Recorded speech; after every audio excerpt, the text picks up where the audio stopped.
Hi friends! So today we are going to do some measuring and we are going to use non-standard units, which means that you can measure with anything. It doesn't have to be a ruler. So I thought to myself, what do I have a lot of in my house? Maybe you have a lot of Legos or blocks. I have a lot of paper clips. So I grabbed this box of knickknacks that I have and paper clips are in there.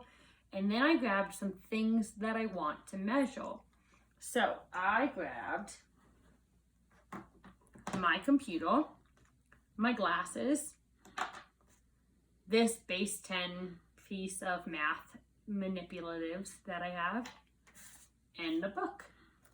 So you might also want to measure something that you can't just grab and bring over. Maybe you want to measure your bicycle or your refrigerator or chair in your dining room. You can measure anything inside or outside your house. So how it works, I'm going to start by measuring my book. Oh, and first I should show you this chart that I made. So it has the item, and I'll list what I'm measuring, my measurement unit, because maybe you want to use paper clips first and then switch to Legos or blocks, and then how long it is. So my first item is going to be my book. So I'm going to write book, and I'm going to measure it in paper clips. You can just make this on any paper. If you have a math journal, you can do that too. You can use that as well.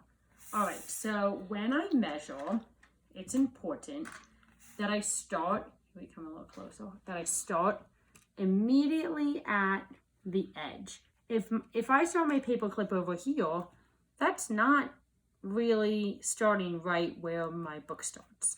So it's not going to be super accurate. And as mathematicians, we want to be efficient and accurate. So I'm going to start right at the edge of my book with the edge of my paper clip. And then again, if I space out my paper clip so much, that's also not very accurate. So I'm going to have them touch end to end. And I'm going to keep going. It looks like I'm starting to make a pattern. I'm not going to continue that pattern because that wouldn't be a very efficient mathematical approach. So I'm laying out my paper clips.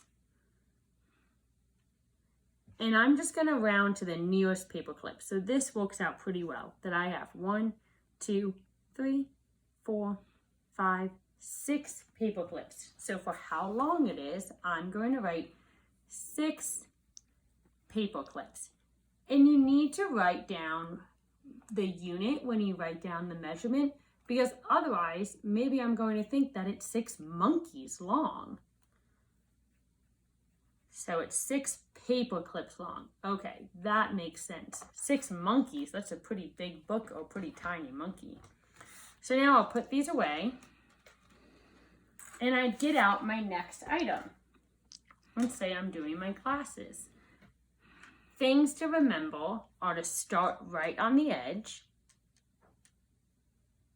to not leave any gaps between my paper clips,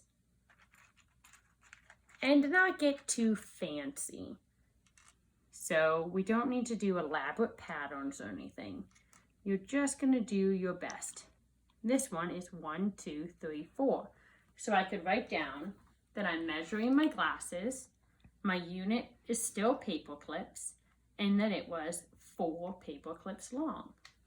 After you do this, you can take a picture of your chart and send it to a friend or send it to your teacher or just show it to someone else in your family. Have fun and enjoy. Thank you.